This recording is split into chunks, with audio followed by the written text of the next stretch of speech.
เต็มตั้งแต่เดบิวต์จนถึงปัจจุบันถือได้ว่าได้รับความได้ว่าตอบรับจากแฟนๆหลายก็ขึ้นและแต่ละปีก็ขึ้นไปในแต่ละปีกันเลยขอแสดงความยินดีนำทีมข้ามหนึ่งสำหรับพอมารับหนึ่งหรือว่ารับสองของเราจากทางสโมสรร่วมขบาเข้าใจ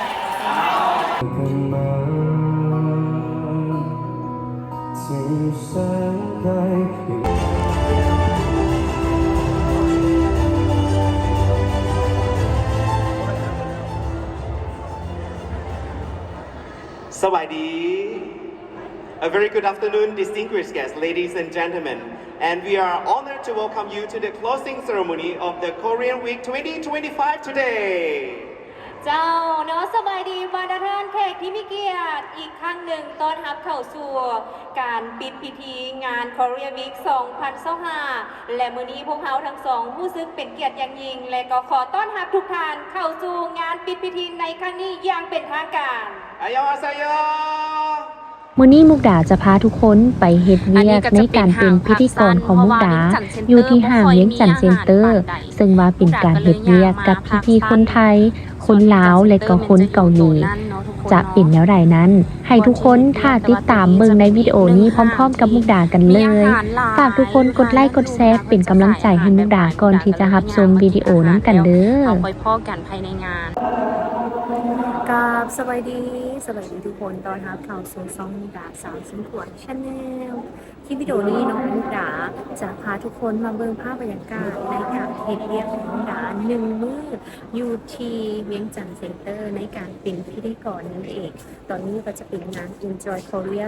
2025นั่นเองทุกคนอยู่ทางด้านหลังมุกดาซึ่งว่าเพิ่นกำลังจะเฮ็ดการแข่งขันในการ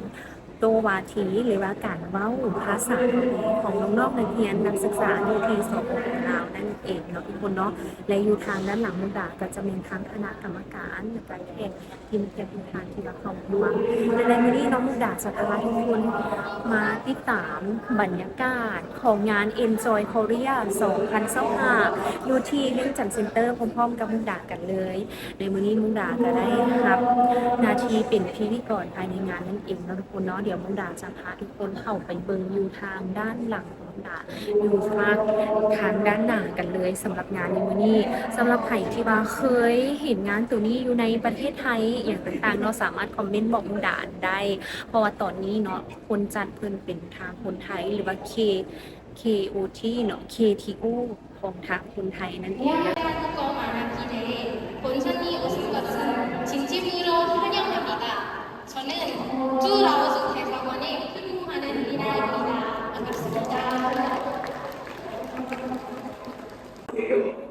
ซึ่งในตอนนี้น้องมุกดาก็รอท่าในการเป็นสเต็ปบายเพราะว่ายังมีพิธีในการแข่งขันว่าวกับที่นั่นเองเดี๋ยวเราไปเบิ่งกันอีกจักหน่อยรอถ่ายจักหน่อยนึงเด้อทุกคนมุกดาจะคอยชั่นให้กับทุกคนนั่นเองในมื้ออื่นพวกเขายังจะพบกันอย่างแน่นอนและนอกจากนี้มื้ออื่นพวกเขาจะมาลุ้นกันว่า6ทีมสุดท้ายที่ว่าผ่านเข้ารอบในโคเวอร์แดนที่ผ่านมาเนาะจะมาลุ้นกันว่าใครจะได้คว้าแชมป์ในการแข่งขันโคเวอร์แดนในมื้อนี้และก็มื้ออื่นเป็นรอบไฟนอลกันแล้วมารอลุ้นกันกับการแสดงเพอร์ฟอร์แมนซ์ของโคเวอร์แดนในแอลป๊อปลาวกับงาน Enjoy Korea 2025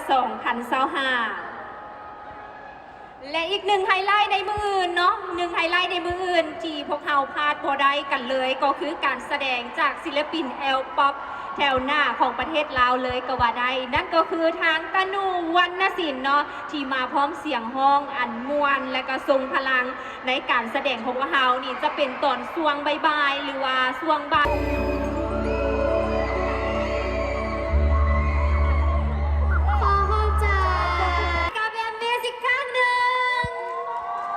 ตอนนี้ถือได้ว่าเป็นมื้อ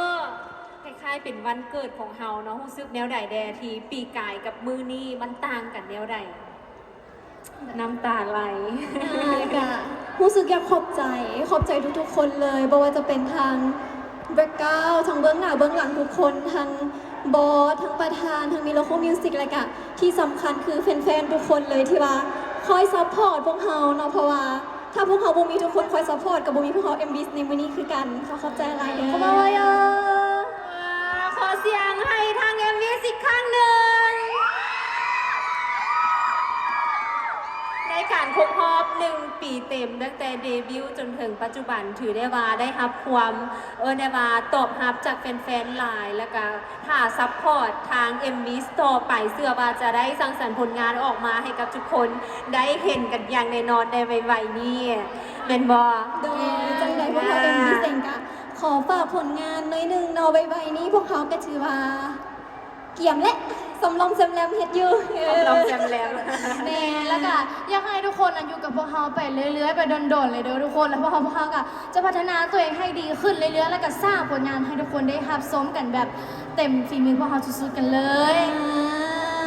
แต่ก่อนจะจากโดยว่าจังใดจิ๋ว แล้วก็จะจากกันไปพวกเราขอถ่ายรูปเป็นที่ระลึก ได้เนาะขอถ่ายรูปกับทางแฟนๆเนาะผู้ใดที่มาอยู่ทางด้านนอกเนาะยับเข้ามา เดี๋ยวจะให้ทางสังภาพเนาะขึ้นมาถ่ายอยู่ฝั่งนี้แล้วก็ลุกไปฝั่งนั้นเลยพวกเขาเดี๋ยวมาฝั่งนี้กันเลย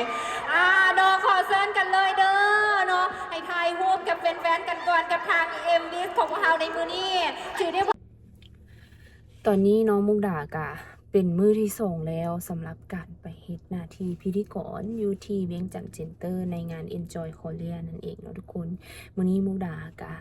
ได้กำลังจะไปแต่งหน้าเนาะหน้าสุดกระตื่นนอนตั้งแต่เช้าๆเนาะทุกคนเนาะไปแต่งหน้าแล้วจึงมาใส่สุดแล้วเราจึงออกไปสถานที่อยู่ที่เวียงจันทร์เซ็นเตอร์กันเนาะฝากเป็นกำลังใจให้กับมุกดาสาวเสียงขวางในการเฮ็ดเวียกในมื้อนี้เนี่ยเด้อทุกคน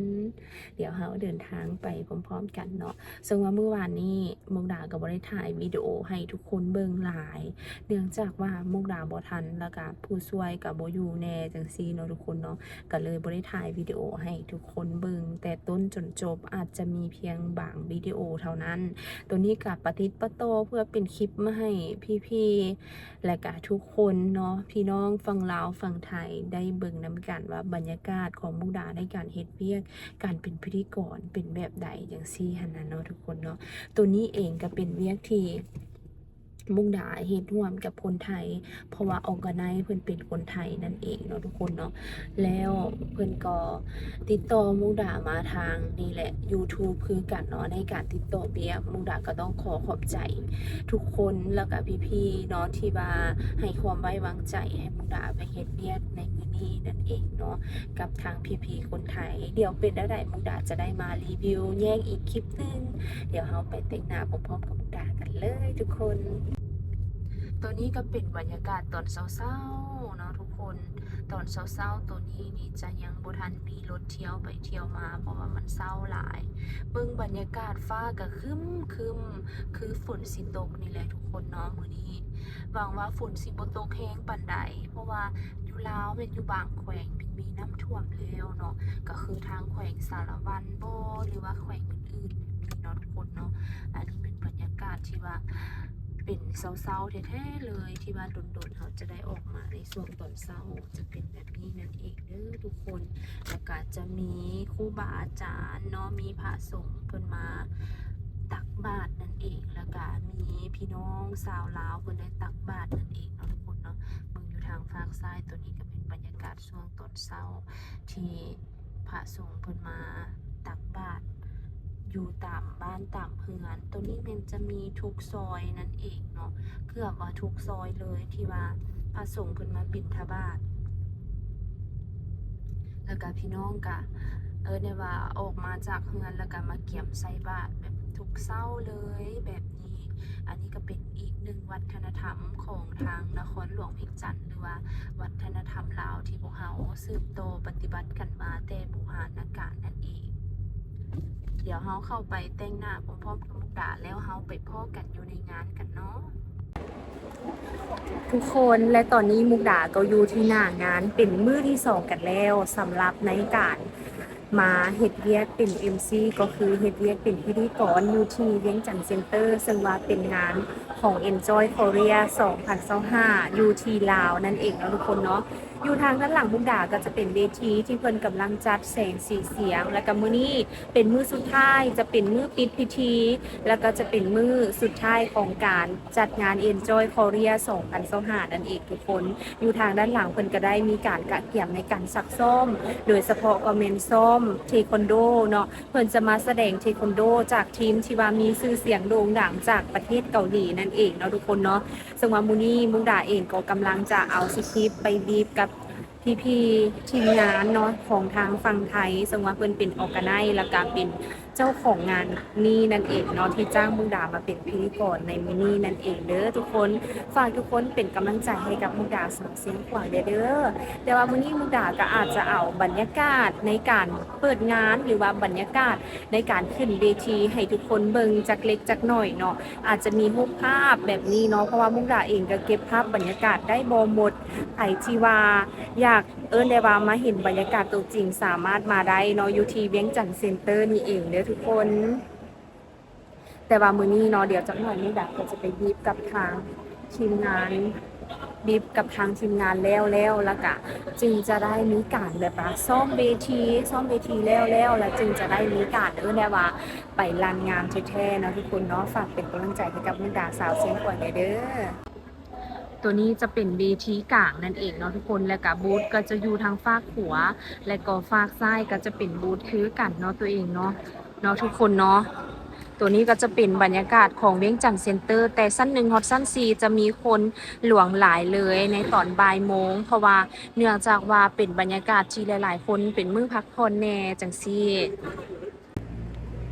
และนี่ก็เป็นสถานที่ที่มุกดาเข้าไปเห็นเบียก็คืออยู่เวียงจันทน์เซ็นเตอร์เนาะอยู่ทางด้านหลังมุกดาก็จะเป็นห้างเวียงจันทน์เซ็นเตอร์นั่นเองแล้วก็จะมีห้างได้ว่าต่างๆนานาอยู่ทางด้านหน้าเนาะอยู่ทางด้านหน้ามันก็จะมีห้างต่างๆนานาอยู่ฝั่งนี้นั่นเองนะทุกคนเนาะใครคนใดพี่ๆคนใดที่ว่ามาจากประเทศไทยหรือต่างประเทศเนาะสามารถมาที่ห้างเวียงจันทน์เซ็นเตอร์ได้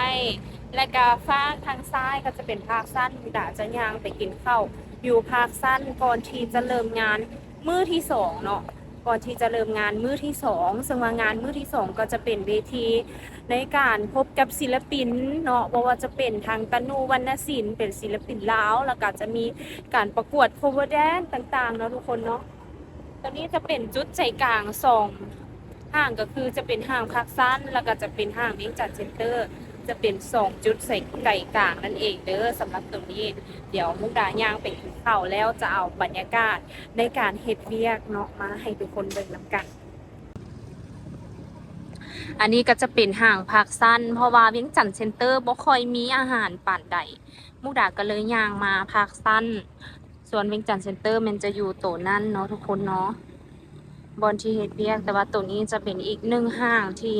มีอาหารหลายอยู่ทางด้านลุมนะเพิ่นจะขายอาหารแบบหลายมุกดาก็เลยว่าย่างมากินอาหารแล้วเอาค่อยพ้อกันภายในงานหลังจากที่ว่ามุกดาไปกินข้าวมาแล้วมุกดาก็ขึ้นรันงานตั้งแต่เช้าๆเลยจนฮอดตอนบ่ายโมงจะเป็นการเล่นกิจกรรมเอียงต่างๆแล้วก็ได้เชิญศิลปินตะนุวรรณศิลป์ขึ้นมาถึงเวทีหลังจากที่ว่าเชิญศิลปินขึ้นมาแล้วพวกเราก็จะมีการโอ้ล้มกันหรือว่าทอล์กโชว์อยู่ถึงเวทีประมาณ30นาทีประมาณนี้ทุกคนซึ่งว่าจะให้ทุกคนไปเบิ่งภาพบรรยากาศของทางตะนุขึ้นเวทีกันก่อน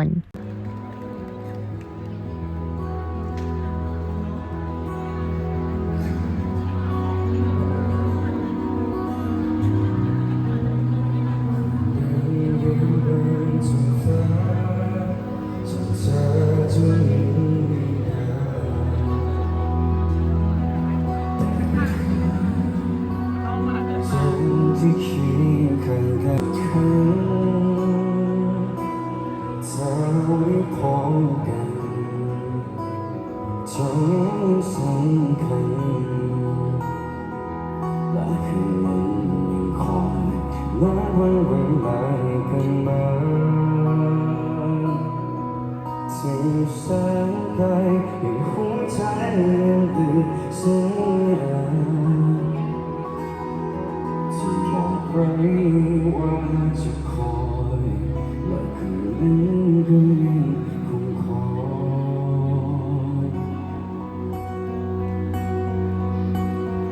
แ ต่อมาก็จะเป็นพิธีทางการมุกดากับทาง MC ไอตุ้ยก็ได้มีการเปลี่ยนชุดเป็นชุดฮันอกของเกาหลีนั่นเอง ซึ่งว่าเป็นชุดพื้นเมือง เพิ่นให้ชุดใส่ชุดนี้มุกดาก็ใส่มาเป็นประมาณนี้ทุกคน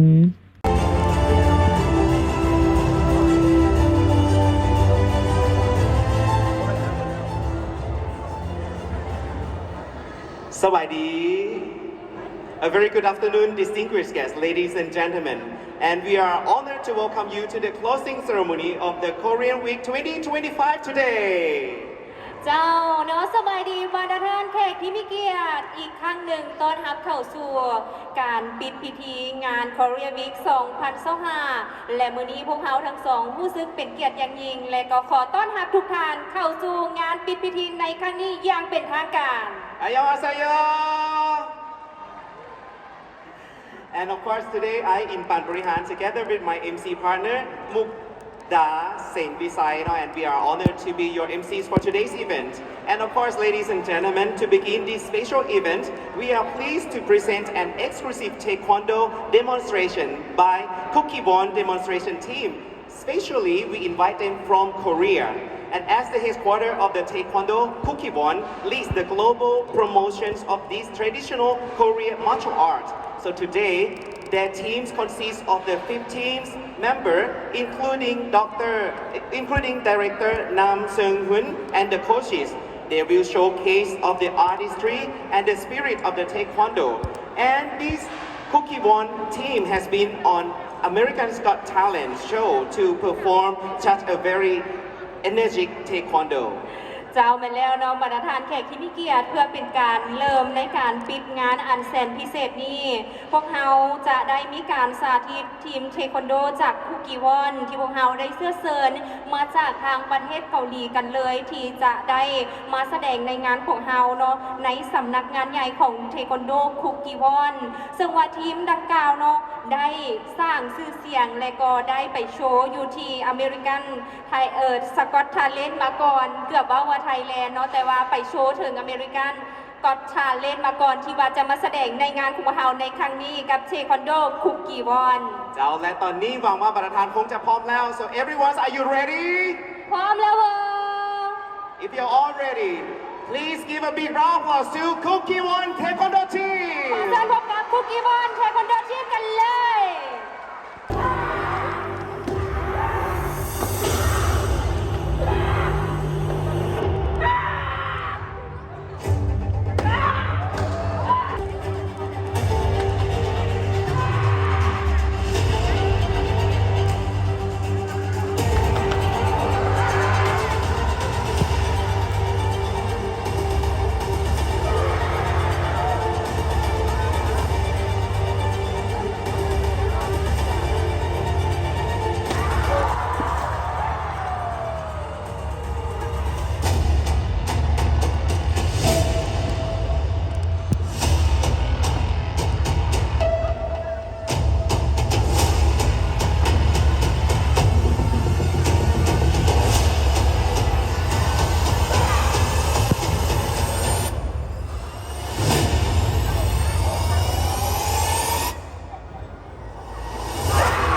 also have Mr. Pasasai Dilapandit, President of the Lao Taekwondo Federation. พร้อมเดียวขอแสดงความยินดีต้อนรับท่านปีก็ขึ้นและแต่ละปีก็ขึ้นไปในแต่ละปีกันเลยขอแสดงความยินดีกันอีกครั้งหนึ่งสำหรับพอมารับหนึ่งหรือว่ารับสองของเราจากทางสโมสรร่วมขบาเข้าใจ และตอนนี้เราจะมาประกาศ The winner of the ninth Taekwondo Club และตอนนี้พวกเราจะมาประกาศผู้ที่ได้รับรางวัลชนะเลิศในการแข่งขันชิงถ้วยรางวัลของงานเอกอัครราชทูตในครั้งนี้ได้แก่ ได้แก่สโมสร สโมสรใด PNS ขอเสียงปรบมือให้กับผู้ชนะทีมเอฟเอสอีกครั้งหนึ่ง และสำหรับการแข่งขันของเราก็ผู้คน 21 โมงของมื้อนี้จนกว่าจะฮอด21 โมงก็สามารถที่ว่าจะมาเยี่ยมชมกันได้ และในมื้อนี้ขอบใจศิลปินทุกท่านที่ได้เข้าร่วมตั้งแต่มื้อวานนี้จนฮอดมื้อนี้บ่ว่าจะเป็นศิลปินที่เป็นทางเกิร์ลกรุ๊ปหรือว่าบอยแบนด์จากทางประเทศลาวที่ได้เข้าร่วมและก็สั่งเมคอัพต่างๆที่ได้มาเมคอัพในสไตล์เกาหลีแบบนี้ที่ได้เข้าร่วมในงาน Enjoy Korea 2025หวังว่าพวกเราจะได้ร่วมมวลซื่นน้ำกัน และก็ร่วมเก็บภาพบรรยากาศดีๆความทรงจำดีๆน้ำกันอีกในปีต่อไปสำหรับมื้อนี้พวกเขาสองคนข้าพเจ้ามุกดาเสียงมีไซพร้อมด้วย อินปั่นบริหารต้องขอกล่าวคำว่าสบายดี สบายดี